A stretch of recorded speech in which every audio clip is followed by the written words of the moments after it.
10절까지의 말씀입니다. 구약 성경 124면에 있습니다. 출애굽기 28장 15절부터 우리 30절까지의 말씀 교독하시겠습니다.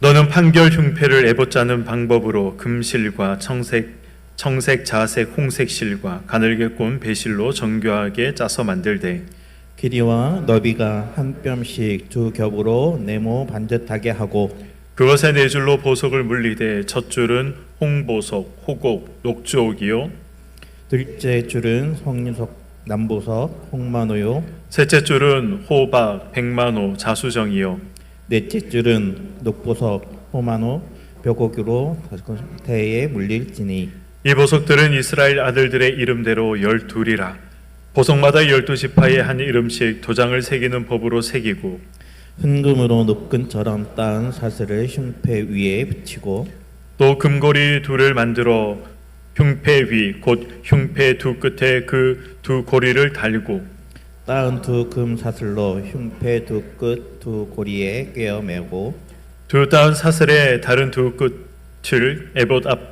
두 어깨 바시에 금태에 매고 또 금고리 둘을 만들어 흉패 아래 양쪽 안쪽 곧 에봇에 닿는 곳에 달고 또 금고리 둘을 만들어 에봇 앞 두 어깨 바지 아래 매는 자리 가까운 쪽 곧 정교하게 짠 띠 위쪽에 달고 청색 끈으로 흉패 고리와 에봇 고리에 꿰어 흉패로 정교하게 짠 에봇 띠 위에 붙여 떨어지지 않게 하라.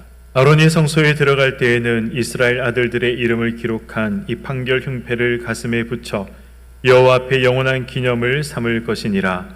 너는 우림과 둠밈을 판결 흉패 안에 넣어 아론이 여호와 앞에 들어갈 때에 그의 가슴에 붙이게 하라. 아론은 여호와 앞에서 이스라엘 자손의 흉패를 항상 그의 가슴에 붙일지니라. 아멘. 네, 오늘은 우리 출애굽기 28장에 나와 있는 흉패와 관련되어 있는 내용을 함께 살펴보도록 하겠습니다. 우리 고대 사회에서는 그 사람이 어떤 옷을 입고 있느냐에 따라서 그 사람이 어떤 신분의 사람인가, 어떤 계층의 사람인가를 알 수가 있었습니다. 오늘 날에도 그런 경우들이 있죠.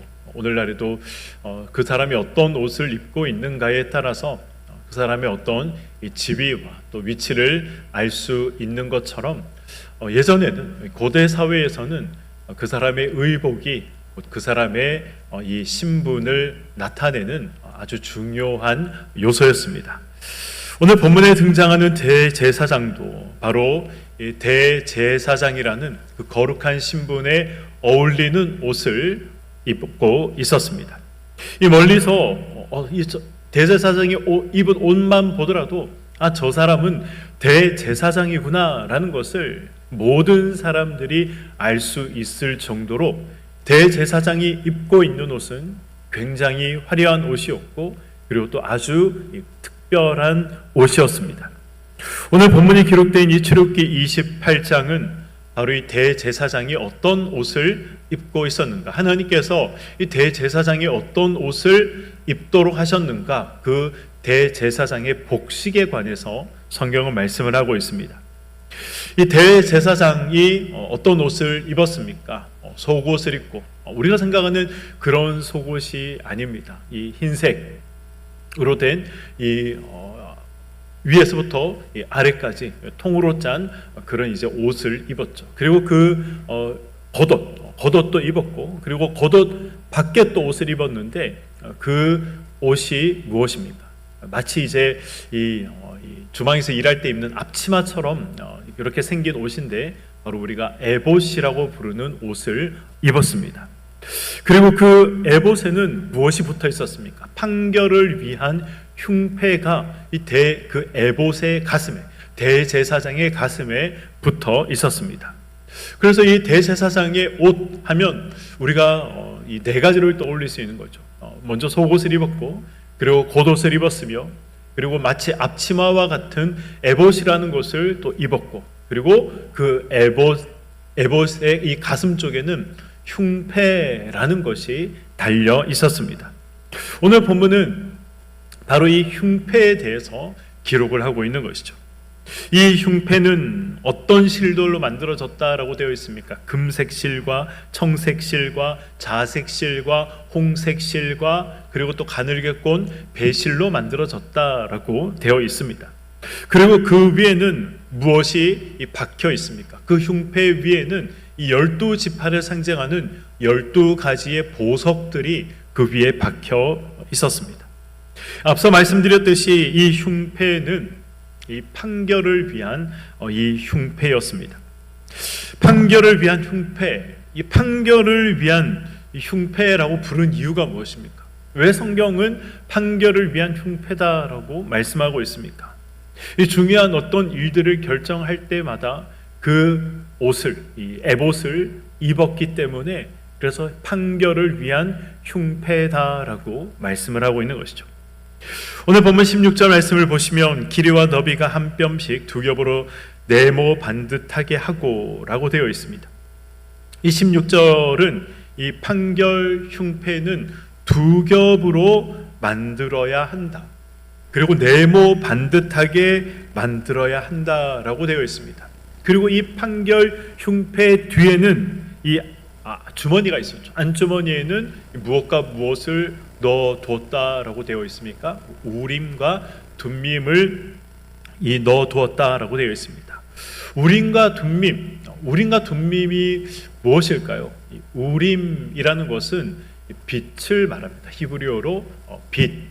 그리고 둠밈이라는 것은 온전하다라는 의미가 있습니다.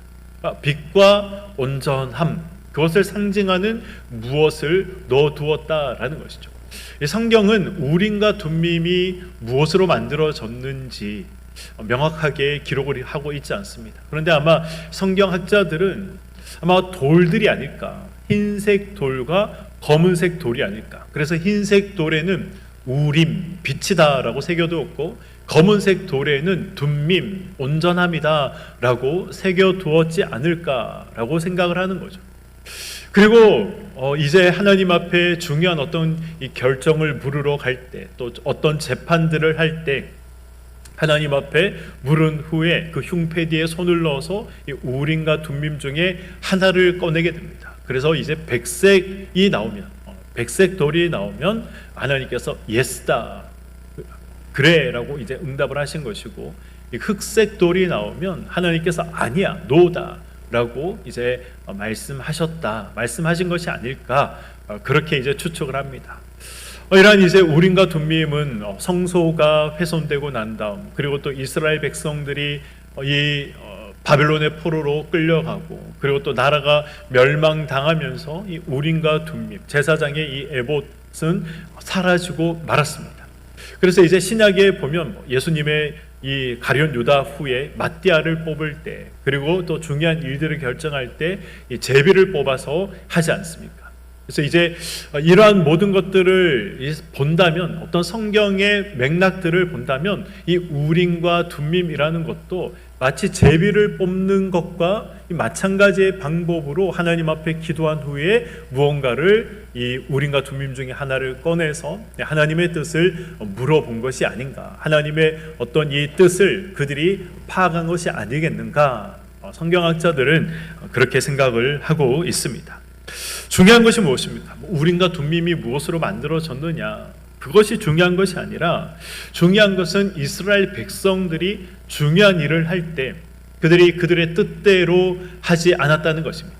하나님께서 이스라엘 백성들, 하나님께서 그들을 애굽에서 구해내시고, 그리고 광야 이 출애굽기를 통해서 그들이 우림과 둠밈을 만들도록 하셔서 그들에게 지금 하시고 있는 내용이 무엇입니까? 너희들은 너희들의 뜻대로 살아가는 것이 아니라 항상 나에게 무언가를 물어야 한다. 중요한 일들을 나에게 물어봐야 한다. 나의 결정대로, 나의 선택대로 살아가야 하는 백성이 너희들이다 라는 것을 하나님께서 이스라엘 백성들에게 말씀해 주시기 위해서 지금 우림과 둠밈을 만들어라 라고 말씀하고 있는 것이죠.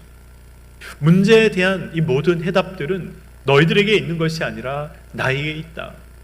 너희들이 해결할 수 없는 모든 문제들은 내가 해결할 수 있고 너희들이 어떤 것을 선택해야 될지 그 모든 것들은 내가 선택하는 것이다. 그러니 나의 백성인 너희들은 나에게 나와서 물어야 한다라는 이 사실을 바로 이 에봇디에 숨겨진 이 넣어진 우림과 둠밈을 통해서 하나님께서 말씀하고 계신 것이죠. 오늘날에도 마찬가지입니다. 우리가 지혜롭다. 오늘날 얼마나 많은 기술들이 또 발전하고 또 앞으로도 발전하겠습니까? 그러한 모든 인간들이 이루어 놓은 어떤 기술의 발전과 업적들을 보면서 인간이 대단하다라고 생각할 것이 아니라 인간은 언제나 하나님 앞에 길을 물어야 하는 존재다. 인간은 언제나 자기의 이성과 논리로 선택하고 결정하는 존재가 아니라 그럼에도 불구하고 많은 지식들을 알고 또 사회가 많이 발전하고 발달했다 하더라도 인간은 언제나 겸손하게 하나님 앞에 나아가서 물어봐야 하는 존재다라는 사실을 우리는 이 우림과 둠밈을 통해서 기억할 필요가 있는 것이죠. 만약 그렇지 않다면 인간이 인간의 생각대로 선택하고 결정한다면 결국은 어떻습니까? 하나님께서 원하시는 길이 아니라 하나님께서 원치 않는 길들을 갈 수밖에 없다는 것이죠. 결국은 그래서 실패의 길을 갈 수밖에 없다라는 것입니다. 성경의 대표적인 사람이 누구입니까? 그런 사람 중에 대표적인 사람이 누구일까요? 사울이 아니겠습니까?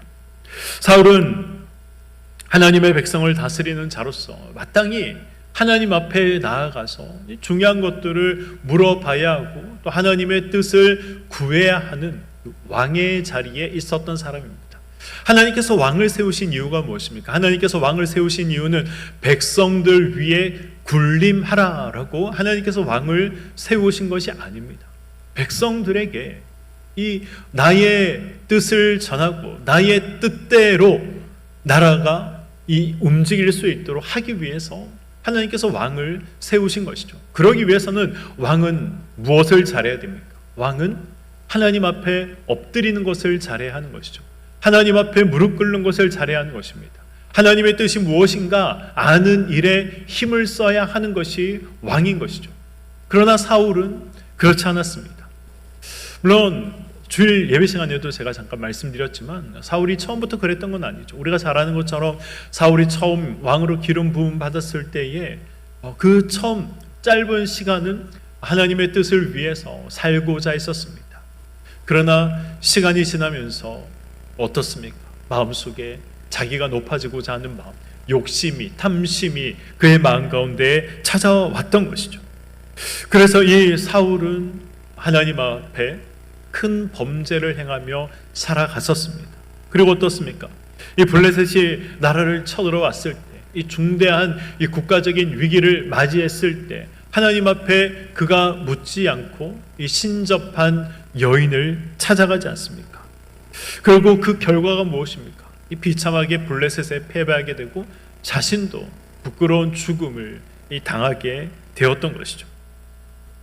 오늘 본문 이 21절 말씀은 이렇게 기록이 되어 있습니다. 이 보석들은 이스라엘의 아들들의 이름대로 12이라 보석마다 12지파에 한 이름씩 도장을 새기는 법으로 새기고, 이 흉패에 12가지 보석이 붙어 있는데 그 보석들은 다 이 의미가 있다는 것이죠. 어떤 의미가 있다는 것입니까? 이 12지파를 상징하는 것이고 그 보석 하나하나마다 이 도장을 새기는 법으로, 그러니까 그 보석에 이 12지파의 이름이 새겨서 있다는 것입니다. 대제사장이 하나님께 나아가기 위해서는 바로 이 12지파의 이름이 새겨진 이 흉패를 메고 하나님 앞에 나아가야 했습니다. 이 의미가 무엇입니까? 이 12지파를 상징하는 이 흉패를 가슴에 달고 하나님 앞에 나아갔다. 이러한 것은 이 대제사장이 하나님 앞에 나아갈 때 12지파를 기억하며 12지파를 위해서 하나님 앞에 나아갔다라는 의미가 있는 것입니다. 우리 지난 하반기 WBC 시간에 이제 우리 예수 그리스도의 왕직에 대해서, 선지자직에 대해서, 왕직에 대해서 우리가 배우지 않았습니까? 이 구약의 대제사장은 누구를 예표한다라고 말씀을 드렸습니까? 예수 그리스도를 예표한다라고 말씀을 드렸습니다. 그렇다면 이 대제사장이 가슴에 이 12지파의 이름을 새기고 하나님 앞에 나아갔다라는 것은 어떤 의미가 있을까요? 그 대제사장이 예수 그리스도를 상징하는 것이라면, 예표하는 것이라면 이 대제사장의 가슴에 새겨진 이 흉패의 12지파들도 의미가 있다는 것이죠. 예수님이 하나님 앞에서 우리의 대표자가 되신다는 것입니다. 그 예수님께서 우리를 위해서 하나님 앞에 나아가고 계신다라는 것이죠. 그 예수님께서 하나님 앞에서 우리의 이름을 기억하고 있다는 것입니다.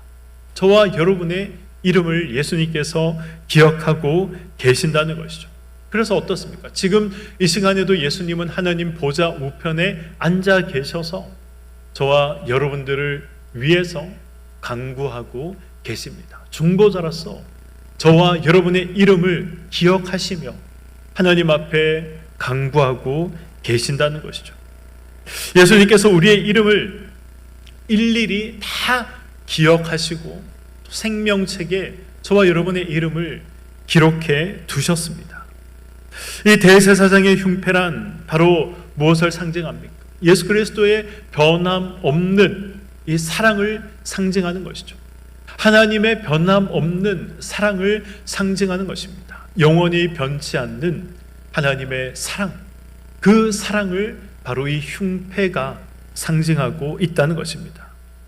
사실 세상에는 영원한 것이 존재하지 않습니다. 영원한 사랑이란 존재하지 않는 것이죠. 부부간의 사랑도 사실은 영원한 사랑이라 말할 수 없습니다.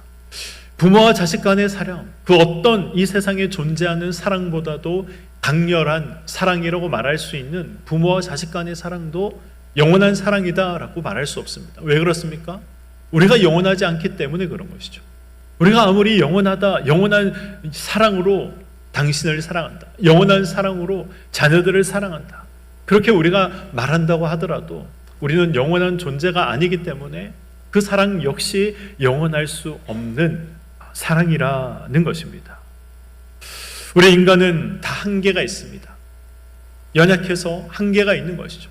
죄를 범해서 한계가 있는 것입니다. 그래서 그 사랑도 끝까지 우리가 지켜낼 수 없는 것이 저와 여러분들의 실력이고 모습이라는 것이죠. 그렇다면 하나님의 사랑은 어떤 사랑입니까? 하나님의 사랑은 영원한 사랑이죠. 왜 하나님의 사랑은 영원할 수 있습니까? 하나님께서 영원하시기 때문에 영원한 사랑이 될 수 있습니다. 그리고 하나님께서는 변함이 없는 분이기 때문에 영원히 변함 없이 저와 여러분들을 사랑하시는 분이 되실 수가 있는 것이죠. 그래서 하나님의 사랑에는 포기가 없다라는 말을 우리가 하지 않습니까? 출애굽한 이스라엘 백성들을 한번 보시기 바랍니다. 제가 종종 설교 시간에 말씀을 드립니다. 출애굽한 이스라엘 백성들 중에 하나님을 향해서 불평하고 원망하고 애굽으로 돌아가자라고 말은 했지만, 그런데 그 사람들 중에 애굽으로 돌아간 사람이 있습니까? 없습니다. 이 출애굽 사건은 이 구원의 이 구속사를 말씀하고 있는 것이죠. 이 구원의 역사를 하나님께서 우리에게 보여주고 계신 것입니다. 우리가 예수 그리스도를 하나님의 은혜로 예수 그리스도를 믿어 하나님의 자녀가 되었지만 우리가 이 세상을 살아가면서 죄를 범할 때가 있습니다. 우리가 이 세상을 살아가면서 하나님을 향해서 원망하고 불평할 때가 있습니다. 그렇다고 하더라도 하나님께서 버리시지 않는다는 것이죠. 우리가 세상이 더 좋아 보인다 라고 생각하고 그래서 세상으로 가자라고 말한다고 하더라도 하나님께서는 포기하지 않으시고 끝까지 하나님이 우리가 있어야 할 구원의 자리에 저와 여러분들을 세워두시는 것입니다.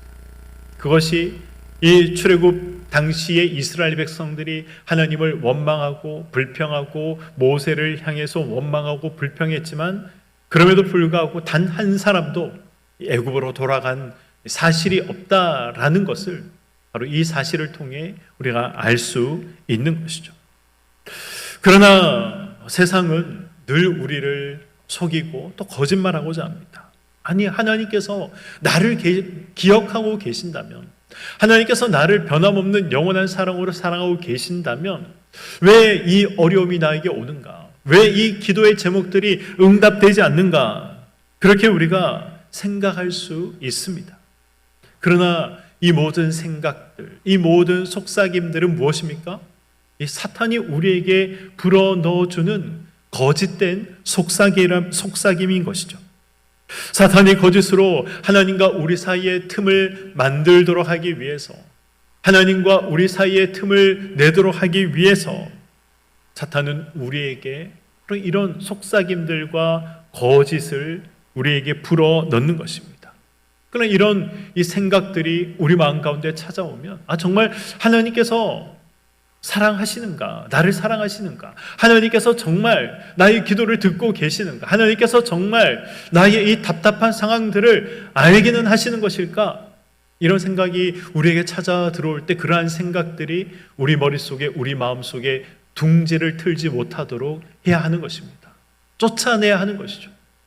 하나님이 주시는 생각이 아닙니다. 사탄이 우리에게 거짓으로 속삭이고 있는 것이죠. 하나님은 변함없는 사랑으로 영원히 우리를 사랑하십니다. 때로는 우리에게 우리의 신앙의 성장과 성숙을 위해서 고통도 주기도 하시고 어려움도 주기도 하시지만 그 모든 과정들은 어떤 과정들입니까? 하나님이 사랑하셔서, 그래서 우리가 더 큰 은혜의 자리, 더 큰 믿음의 자리로 나아갈 수 있도록 하시기 위해서 더 많은 하나님을 체험하고 경험하는 자리로 우리가 나아가도록 하시기 위해서 때로는 하나님께서 우리에게 어려움도 주시고 고난도 주시고 시련도 주시는 것이지만, 그렇다고 해서 하나님의 마음이 변했다거나 하나님의 사랑이 식었다거나 하나님의 사랑을 의심한다거나 해서는 안 된다라는 것입니다. 앞서 말씀드린 것처럼 이 12개의 보석은 12지파를 상징하는 것입니다. 그 보석은 대제사장의 어디에 달려있다라고 말씀을 드렸습니까? 어디에 달려있습니까? 가슴에 흉패가 달려있는 것이죠. 가슴은 무엇을 상징합니까? 따뜻함을 상징하지 않습니까? 사랑을 상징하지 않습니까? 그러므로 이 흉패를 가슴에 달고 이 지성소로 대제사장이 나아갔다라는 것은 무엇을 의미하는 것입니까? 하나님께서 이스라엘 12지파를 사랑으로 대하고 계신다. 하나님께서 이스라엘 12지파를 사랑으로 인도하고 계신다. 하나님께서 이스라엘 12지파를 사랑의 마음을 가지고 만나시기를 원하신다라는 것을 상징하고 있는 것입니다. 우리의 대제사장이신 예수님은 날마다 어떻습니까? 우리를 예수 그리스도의 뜨거운 가슴에 안고 예수님께서 지금도 하나님 우편에 우리를 위해 간구하고 계십니다. 예수님은 저와 여러분들의 지나온 과거를 묻지 않으십니다.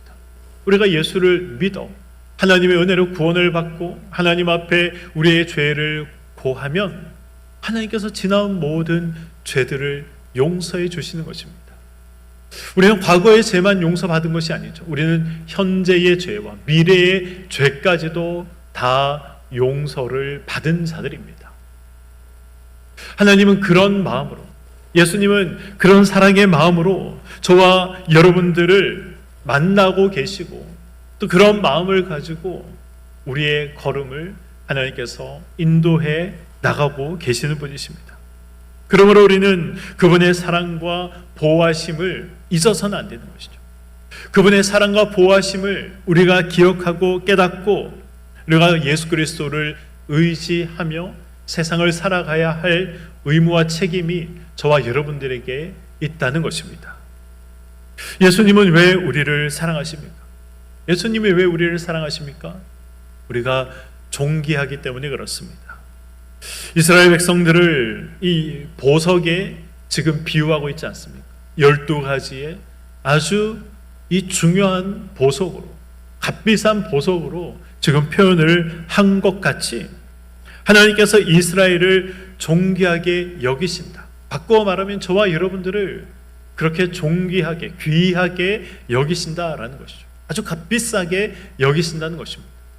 저와 여러분들의 가치는 어떤 가치입니까? 하나님께서 예수 그리스도를 피로 값주고 사신 그런 가치가 저와 여러분들의 가치입니다. 그러니 세상의 가치로는 이 가격을 매길 수 없는 아주 어마어마한 가치를 가지고 있는 그런 귀하고 존귀한 존재가 바로 우리다라는 것입니다. 하나님께서 저와 여러분들을 영적인 이스라엘로 삼아 주셨습니다. 우린 그래서 어떤 생각을 하며 살아가야 됩니까? 나의 가치는 예수의 가치다라는 것이죠. 나의 값어치는 예수의 값어치라는 것입니다. 그런 생각을 하고 우리가 이 세상을 살아가야 하는 것이죠. 하나님께서 나를 그만큼 존귀한 존재로, 아주 귀중한 존재로 여기시고 생각하고 계신다라는 사실을 우리가 잊지 말아야 될 것입니다. 그리스도 안에 있는 우리는 존귀한 자들입니다. 우리는 세상 사람들과 다른 이 신분에 놓여 있는 사람들입니다. 우리는 예수 그리스도 안에서 왕 같은 제사장이다라고 성경이 말씀하고 있지 않습니까? 거룩한 나라다라고 성경이 우리에게 말씀하고 있지 않습니까? 성경은 우리에게 놀라운 존재다, 존귀한 존재다라는 것을 말씀하고 있습니다. 물론 제가 이렇게 말씀을 드려도 정말 그런가? 나의 모습을 보면 그렇지 않은데, 나의 삶을 보면 그렇지 않은데, 세상에 잘나고 멋진 사람들이 너무 많은데 내가 정말 그런 존귀한 존재인가? 그렇게 생각할 수도 있을 것입니다. 그러나 우리는 존귀한 존재이고 또 하나님께서 왕 같은 이 제사장이다 라고 말씀하시며 우리를 그렇게 여기시지만, 그러나 그런 존재로서 우리가 잘 드러나고 있지 않습니다. 이유가 무엇입니까? 세상 사람들과 동일하게 이 죄로 오염된 육체를 입고 우리가 여전히 이 땅을 살아가고 있기 때문에 그렇습니다. 우리가 이 죄로 병들고 연약해진 이 육체를 언제 우리가 벗어날 수 있습니까? 예수 그리스도께서 이 땅에 다시 오시면 우리가 질적으로 다른 육체를 가지게 되는 것이죠. 우리가 질적으로 다른 자리에 우리가 설 수 있게 되는 것입니다. 그러나 우리는 어떻습니까? 그 자리, 그러한 모든 약속들을 약속받은 사람이지 않습니까? 전혀 차원이 다른 이 약속을 받은 존재로서 이 세상을 살아가고 있다는 것이죠.